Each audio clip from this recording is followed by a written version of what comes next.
উপরওয়ালা এখন আমি, কিছু হলেই আমাকে জানাবেন। এই কথাটা মিডিয়ায় ভাইরাল। আসলে মূল ভিডিওটা দেখেন। উপরওয়ালা কুষ্টিয়ায় কেউ নেই, উপরওয়ালা এখন আমি। মেডিকেল এবং সদর নিয়ে কিছু অভিযোগ আমার কাছে আছে লিখিত, এগুলো আমি জানিয়েছি, সদরে জানিয়েছি এবং সময় দিয়েছি, এগুলো পাল্টাতে হবে। ওনার বিভিন্ন স্পিরিট মানির কথা বলা হয় এবং কালো কিছু হাত আছে, এই হাতগুলোর কথাও গোপনে কেউ কেউ জানিয়েছে। আমি সরাসরি জানিয়েছি যে 2 নাম্বারই কেউ যদি করতে চায় সরাসরি বলবেন যে মাওলানার কাছে টাকা দেওয়া আছে বা এই বিষয় বলা আছে, আপনারা ওনার কাছে যান। মানে এত ক্ষমতা নিয়ে কে চলে কুষ্টিয়ায়, আমি দেখবো বাকিটা। নির্বাচন চলাকালীন সময়ে, সেই সময় তো আমরাও আপনাদের মতো।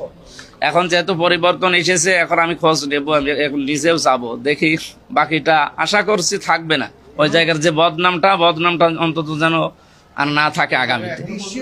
আমি দেখি ওনাদের কাছে যাই, এখন তো সময় আসতেছে। আমি সংসদ অধিবেশন বসার আগে এই কাজগুলো 4-5টা জায়গায় যাব, তার ভেতরে সিভিল সার্জন নিয়ে আমার মাথায় আছে। আমি যে মানে কমপ্লিট। এই কথাটার মানে হচ্ছে আমাদের দেশে চাঁদাবাজ সন্ত্রাস, কত দোকানে দেশে চাঁদাবাজ সন্ত্রাস, এরা দোকানে যা চাঁদাবাজি করে।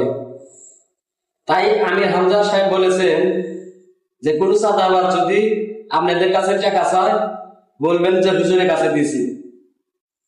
তার মানে কুষ্টিয়ায় এখন হের উপরে তো কেউ নাই, এটা বুঝাইছে।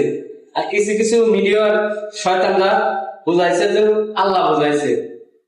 আসলে কিছু কিছু মানুষের ধারণা ভুল।